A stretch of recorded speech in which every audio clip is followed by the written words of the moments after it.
तो आज बात करते हैं भारत और फ्रांस के बीच उस खास रिश्ते की जो लगातार मजबूत होता जा रहा है। ये एक ऐसी पार्टनरशिप है जिसका असर सिर्फ इन दो देशों पर ही नहीं बल्कि पूरी दुनिया पर पड़ रहा है।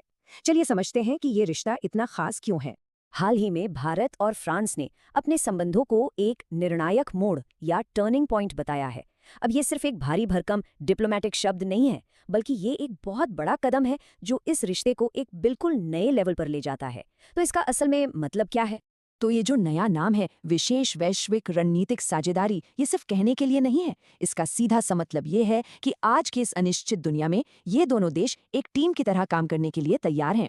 वो सिर्फ अपने लिए तरक्की और सुरक्षा नहीं चाहते, बल्कि दुनिया की बड़ी बड़ी मुश्किलों का मिलकर सामना करने की जिम्मेदारी भी उठा रहे हैं।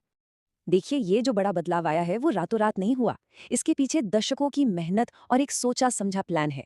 इसकी शुरुआत हुई थी 1998 में एक स्ट्रेटेजिक पार्टनरशिप से। फिर 2023 में क्षितिज 2047 रोड मैप ने इसे और रफ्तार दी। और अब मंजिल 2047 है, वो साल जब भारत की आज़ादी और इन दोनों देशों के डिप्लोमेटिक रिश्तों को 100 साल पूरे होंगे। तो चलिए, इस पार्टनरशिप को और अच्छे से समझने के लिए हम इसे तीन मेन पिलर्स या कहिए कि तीन हिस्सों में बांट कर देखते हैं। पहला, सिक्योरिटी और सॉवरेनिटी। दूसरा, हमारे प्लैनेट के लिए पार्टनरशिप। और तीसरा, लोगों के लिए पार्टनरशिप। और आखिर में हम क्षितिज 2047 पर भी नजर डालेंगे। तो शुरू करते हैं पहले पिलर से, सुरक्षा और संप्रभुता। और यहाँ बात सिर्फ हथियार खरीदने बेचने की नहीं हो रही है। यहाँ डिफेंस कोऑपरेशन की पूरी सोच ही बदल गई है। और यही है वो सबसे बड़ा बदलाव। पहले का मॉडल सिंपल था, एक देश बेचता था, दूसरा खरीदता था। लेकिन अब कहानी पूरी तरह बदल गई है। अब फोकस है को डिजाइन, को डेवलपमेंट और को प्रोडक्शन पर। मतलब एडवांस डिफेंस टेक्नोलॉजी सिर्फ फ्रांस से आ नहीं रही, बल्कि भारत में ही भारत की मेक इन इंडिया पहल के तहत बन रही है। और ये सिर्फ बातें नहीं हैं, ये जमीन पर हो रहा है। हम 36 रफेल जेट्स की सक्सेसफुल डिलीवरी देख चुके हैं। नेवी के लिए 26 और रफेल एम विमानों की बात चल रही है। और स्कॉर्पियन सबमरीन प्रोग्राम भी एक बड़ी कामयाबी रही है। इतना ही नहीं, टाटा और एयरबस मिलकर हेलीकॉप्टर बना रहे हैं और फाइटर जेट इंजन पर भी एक बहुत बड़ी पार्टनरशिप हो रही है। लेकिन बात सिर्फ बड़े बड़े हार्डवेयर तक ही सीमित नहीं है।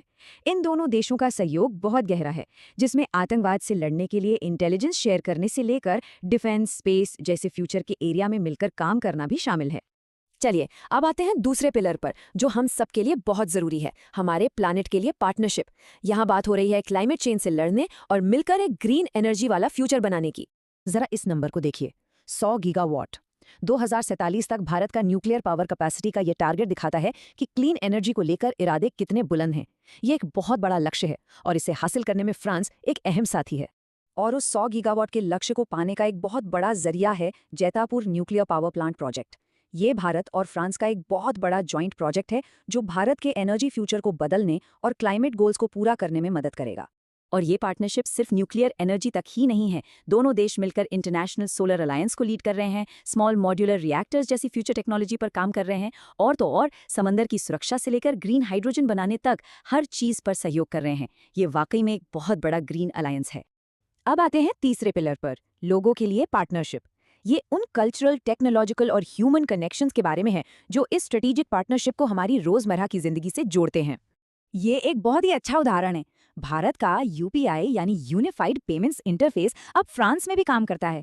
इसकी शुरुआत एफिल टावर से हुई थी और अब ये धीरे धीरे और भी स्टोर्स में फैल रहा है, जिससे भारतीय टूरिस्ट के लिए पेमेंट करना बेहद आसान हो गया है।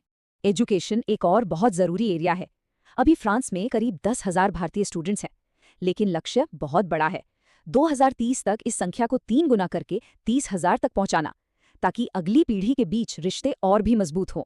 और भविष्य की बात करें तो 2026 भारत फ्रांस इनोवेशन ईयर आने वाला है। ये एक साल लंबा इवेंट होगा जो टेक्नोलॉजी, एआई और साइंस के फील्ड में स्टार्टअप्स, यूनिवर्सिटीज और रिसर्चर्स के बीच सहयोग को एक नया बूस्ट देगा। टेक्नोलॉजी और डिफेंस के अलावा कल्चर और हेरिटेज को भी बहुत अहमियत दी जा रही है। नई दिल्ली में बन रहे युगे युगीन भारत नेशनल म्यूजियम जैसे बड़े कल्चरल प्रोजेक्ट्स में सहयोग ये दिखाता है कि ये पार्टनरशिप कितनी गहरी और मल्टी डायमेंशनल है। तो भविष्य कैसा दिखता है? ये पूरी पार्टनरशिप एक बहुत ही साफ और लंबे विजन पर बनी है, जो महत्वाकांक्षी भी है और सोचा समझा भी। क्षितिज 2047 ये सिर्फ एक अच्छा सा नाम नहीं है, ये एक पूरा रोड मैप है, एक ब्लूप्रिंट है जो भारत की आज़ादी के 100वें साल तक इस पार्टनरशिप को एक क्लियर डायरेक्शन देता है। ये दिखाता है कि दोनों ही पक्ष इस रिश्ते को लेकर कितने सीरियस हैं।